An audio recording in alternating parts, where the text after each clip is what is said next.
범죄를 저질렀거나 아니면 북한 정권에 대해서 범죄를 저지른 사람들에 대해서 그 당사자는 물론 그리고 가족에 대해서 추방 아니면 또 정치범 수용소로 보내지는 사례들이 있습니다. Today it's hard not to talk about the Israeli army and how brutal it is in the context of the Israeli-Palestine conflict. But believe it or not, there are even more brutal and oppressive armies. Today we'll be looking at North Korea, a country known for its shockingly oppressive regime and the biggest army in the world. I had no real feelings when I was a kid. From what North Korean soldiers do to their poor population, to the horrific conditions the soldiers live in, we'll cover every shocking layer of the North Korean army. There might not be another country today as repressed or as militarized as North Korea. The country is a totalitarian dictatorship with a comprehensive cult of personality around the Kim family.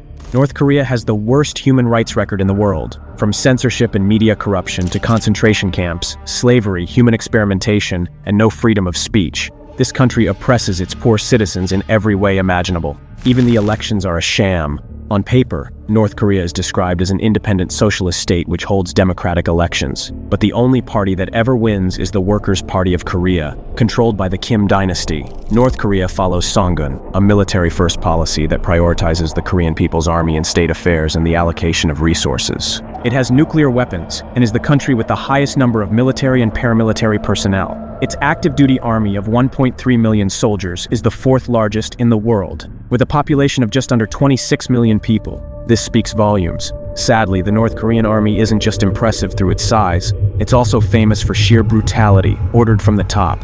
By the way, Kim Jong-un is considered the country's supreme leader but also the supreme commander of the armed forces. North Korea uses its army to maintain control over its citizens through psychological warfare and shocking punishments for the smallest disobediences. In North Korea, public executions are held frequently and oftentimes, children are forced to attend these unspeakable events. This way, the government instills fear and maintains the strict obedience of the citizens to the regime. You must think, okay, but I bet only the worst criminals get sentenced to a public execution, right? Wrong. Almost anything can earn you this punishment, even petty theft. If the government and its army think you have wronged the regime, this is a go-to method to make a lesson out of your mistake, ensuring other people will be scared to death to make the same mistake. Public executions are done via firing squads or hanging. Whichever the case, there's a whole spectacle, a truly gruesome one that is bound to stick to anyone watching, especially the poor children. What's worse, there's no trial or legal process before a public execution. The defendants are not really defendants as they never get a chance to defend themselves. They're just accused and sent to a square for thousands to watch them die. Once the North Korean army decided you must go, there's no turning back. Many times, the accused is dragged from their home into a small station where they are forced to confess. If they don't confess, they get unalived right there and then, or sent to prison camp, which in many ways is worse than death. If they do confess, they get unalived publicly. What choice do these people have? This is psychological warfare. North Koreans are kept in a constant state of fear and submission to the state. Any mistake and you're out. If you're unlucky, your whole family will follow you too. The army can even enter people's homes and check if they have their portrait of Kim Jong-un properly hung up. Sometimes it's enough that the portrait is not dusted to arrest the inhabitants of that home. There are just about a dozen human rights violations in that one instance. During public executions, the soldiers often force the victims to wear signs explaining their crimes. This is done for public humiliation and for keeping the witnesses scared. Some signs read, watching foreign films or stealing a loaf of bread. Reading these, people learn they can't afford to make the slightest mistake. And yes, consuming foreign culture is considered a mistake. What if the citizens open their eyes to a different world and realize they're being oppressed? An article from 2013 described several public executions using the method of an anti-aircraft gun from close range. This has a truly gruesome outcome. But then, of course, this is the end goal. The more gruesome, the more fear it instills in the people watching. The same article describes instances of mass public executions. Not only is this brutal to watch, but it creates a feeling of collective guilt in the population. If they fail to comply with the regime's laws, North Korean citizens know what will happen. The North Korean army also employs a rule known as 3 generations of punishment. What does this mean? 범죄를 저질렀거나 아니면 북한 정권에 대해서 범죄를 저지른 사람들에 대해서 그 당사자는 물론 그리고 가족에 대해서 추방 아니면 또 정치범 수용소로 보내지는 사례들이 있습니다. Yep, the whole family pays for your petty mistake. This includes children and even babies. No one is spared. The accused's family is seen as tainted after they wronged the regime, so they need to be, quote-unquote, purified. But there's nothing purifying about death or prison camps. In North Korean prisons or concentration camps, people regularly faced torture, starvation, and working around the clock with no food, water, or sleep time.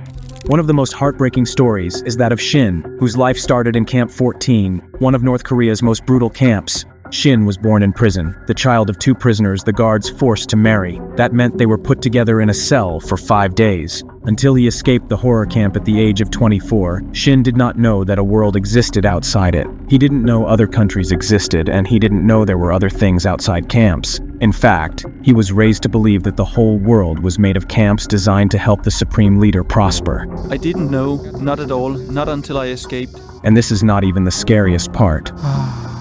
어렸을 때 생활은 I had no real feelings when I was a kid. Shin was separated from his mother early on and sent to 24/7 labor. He was never given the love, affection, and attention that a child needs. And he was not alone. Every child in Camp 14 was subjected to the same unspeakable treatment. Just like outside the camps, people were punished severely for the most minute mistakes, and everything qualified as a mistake. Stopping work from exhaustion, trying to sleep for a few minutes, or stealing food to avoid starvation, among other things. Shin witnessed his friends go through indescribable punishments. Some were even unalived by the guards. Shin is the only person who managed to escape Camp 14 and remain alive afterwards. Countless people attempt to escape the horrific North Korean camps each year. Many others try to flee North Korea itself, but the vast majority of them are gunned down before they get the slightest chance at freedom. I was in a cell exactly like that. Shin did not know a world outside the camp, so he didn't know a better world existed. But he had hope as he knew something was not right where he was. 항상 배고팠어요. We were always hungry. My mom had made mistakes, so it was only natural that we should live like this. I didn't even want to know why. At the camp school, Shin learned to read and write before being sent off to work inhumane hours. When one of the kids made a mistake, a guard could use a stick or a pistol on them. Once, Shin witnessed a guard hit a girl so hard on the head, she lost her life right there and then, in front of all her classmates. As soon as the school hours were over, the kids were sent into the mountains to work. There was no break time or meal time. In fact, Shin and his friends were happy when they got to go to work, as that meant they had a chance to eat. By that, he meant that they could hunt for mice, rats, worms, and snakes. It was hard to make friends too. In a world where everyone is fighting for survival, it's easy to see how kids would feel like they were on their own. They didn't trust each other, and they would have rather stolen each other's food than stuck together and risked starvation. Our society was constructed in a way so that my mother was supposed to inform on me and I would inform on her. As a young child, Shin was expected to spy on his mother and report on her actions. Then he was separated from her and had no primary caregiver ever again. It was nothing but work. But they called it secondary school. There was no reading or stuff like that. When he was 14, Shin saw his mother again, but not in the way that he had hoped. First, he was dragged out of his cell, moved into a smaller one designed for solitary confinement, and subjected to things so cruel that we can't even describe here. As it turns out, Shin was paying the price for his mother and unmet brother who had tried to escape the camp. By raining hell on Shin, the guards wanted him to reveal any information he might have had about their escape attempt. Of course, he knew nothing. He had never met his brother, and he hadn't seen his mother for years. The guards had made sure of that, so it was all for nothing. Not that what they did to Shin could ever be justified in any context. If anything, these horrific 7 months in Shin's life only made him more determined to try and escape too. Yes, Shin was subjected to this for 7 months. On October 29, 1996, a few days after his 14th birthday, he was dragged out to an open square and put in the first row. He was getting ready for his execution when, instead, he saw his mother and brother put in the center of the square. I think it is better we skip this part. After the death of my mother, I had an incredible hard time. I was beaten every day. I almost died. Even the other children threw rocks at him. He was bullied for his mother's attempt at survival. Inadvertently, the children were imitating the 3 generations of punishment policy. Shin was paying for his mother's mistake, but it was no mistake. It was any normal human being's reaction to the conditions there. Meanwhile, Shin blamed his mother and brother for making his life hell. I blame them a lot. It's hard to express, but it was a good thing that they died. As a teenager, Shin befriended another boy who had been outside Camp 14. He told Shin of a world where there are endless amounts of food and where kids eat 3 times a day. Immediately, Shin knew he wanted to get out of that camp. The food made me escape. Even if it was going to cost me my life, the only thing that interested me was the food. Yes. In January 2005, Shin and his friend found themselves working 20 feet away from the electric wire encircling the camp. With the guards not in sight, they figured out this was their only chance at freedom. 그때 내 생각에는 If we don't run now, we may never get the chance again. Shin's friend made the first move through the electric fence. Feeling a rush of adrenaline, Shin didn't even question what had happened when he heard sparks and felt a horrible smell. He just climbed over his friend through the fence and ran away to freedom. It was only a few hours later that he realized his friend was not coming with him. He kept thinking that maybe he'd found shelter somewhere in the forest. But reality slowly sunk in. His friend was gone. If it weren't for him, Shin might have never gotten out. Shin's legs still bear the marks of the electric fence, but to him it was a tiny price to pay for the freedom and food abundance he found in China after crossing a frozen river that made up the border. Now, Shin lives in South Korea and recounts his story to raise awareness about the horrors that still happen in his home country. Prison camps are just one of the areas where the oppressive military exercises its iron fist, and most North Koreans will never get a taste of freedom. It's estimated that tens of thousands of North Koreans are kept in labor camps across North Korea. Some criticized the regime or offended it by seeking foreign help and culture. Others were just unlucky enough to be those people's families. Much like Shin, these people are forced to work for 20 hours a day with little or no food. Punishments for insubordination are unspeakable. North Korean soldiers have full power over their subjects. Use of force is justified in any situation, and the amount of force is many times up to the soldier. Labor camps serve as a crucial component of the North Korean economy.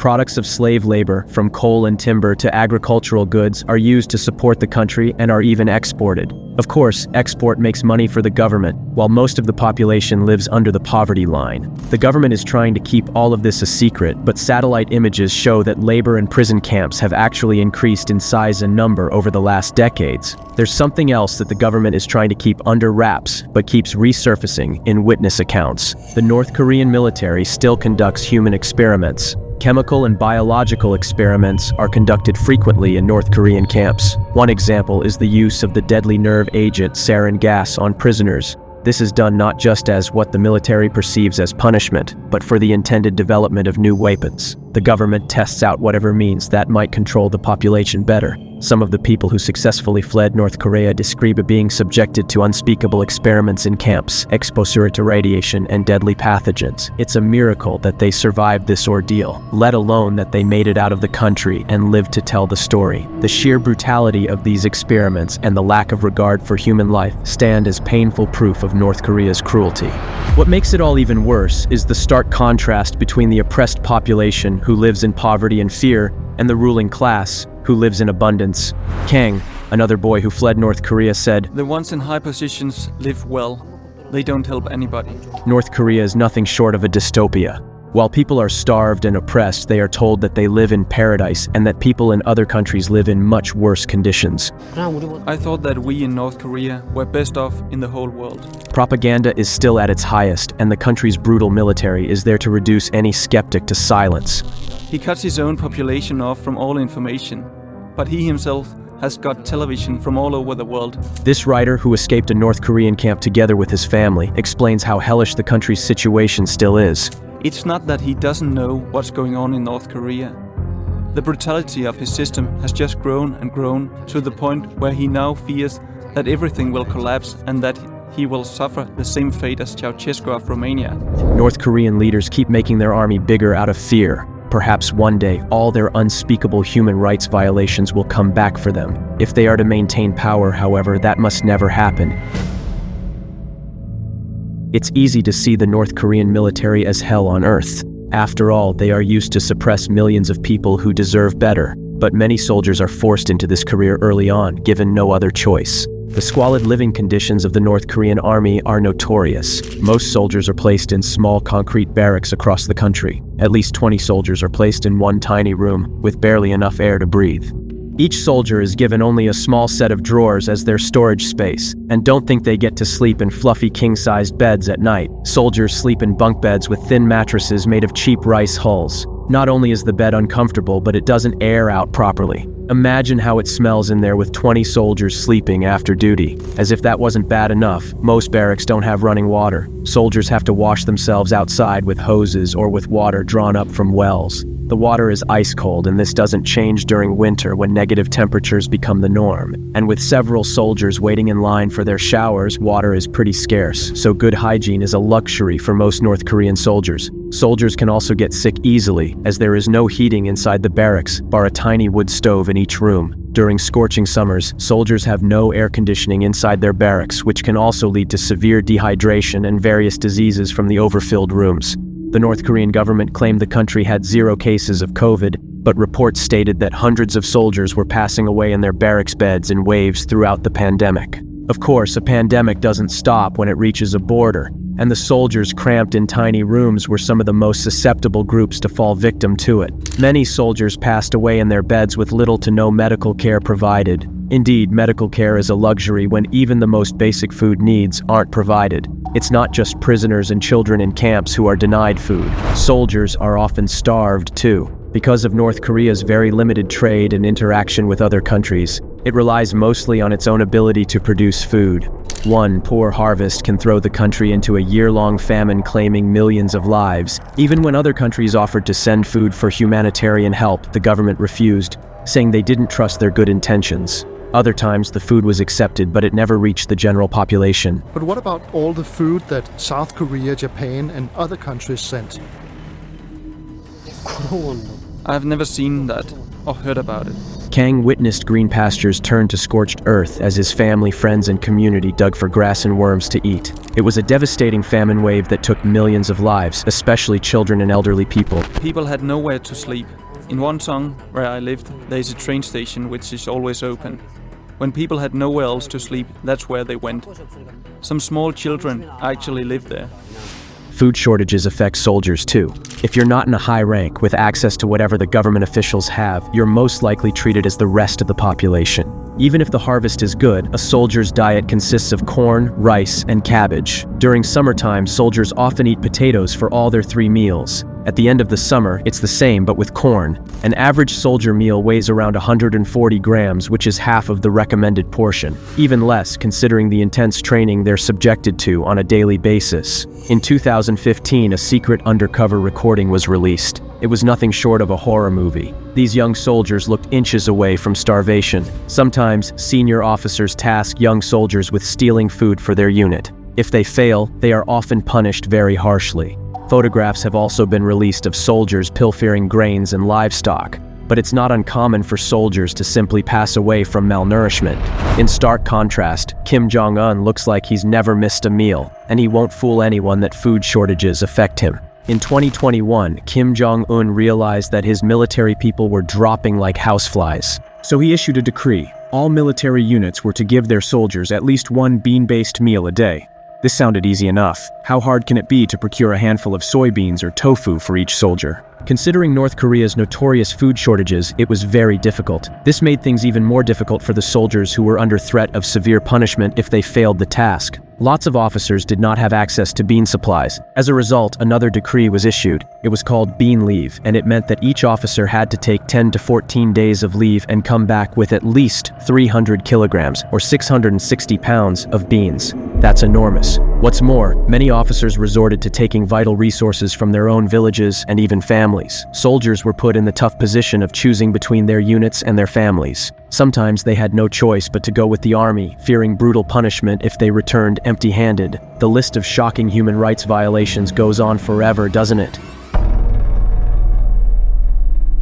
We'll end today's video with perhaps the creepiest, most insinuating human rights violation in North Korea: indoctrination or brainwashing. Children as young as 4 are indoctrinated into the ruling Workers' Party's militaristic ideologies. Their nurseries are decorated with cartoon animal soldiers, normalizing violence and oppression from before children even know how to read. This picture is wrong on so many levels, but this is what many North Korean children see. That is if they're not born in a labor camp cell. From military propaganda cartoons to school books adorned with military iconography, children have no way of escaping this mindset. This is no joke. Toddlers and young children are often dressed in uniforms, in preparation for their already chosen careers. Young children are taught songs that glorify the military and paint children as tools for the supreme leader's victory. One song goes, 3 million Boy Scouts will be guns and bombs. We will be guns and bombs for the general. The idea is simple. Children are brainwashed into sacrificing themselves for their great leader. Only one person matters in North Korea, and that is Kim Jong-un. The rest just exist for his benefit. At the age of 17, all boys and girls must register for military service. That's right, there is no way out. Well, apart from being a politician's son or daughter, these are the same people who have unwavering access to food and basic hygiene. And yeah, although Kim Jong-un is the supreme commander of the military, he has not served one day. This paints a clear enough picture. It's hard to make a list of all the ways North Korea and its military are brutal. We could be here all day talking about it. Simply put though, it's unfathomable that such horrors still exist today and still happen to millions of innocent people. Is there an end to this regime and its brutal military? Hey, thanks for watching. Remember to give this video a thumbs up and subscribe for more. See you next time.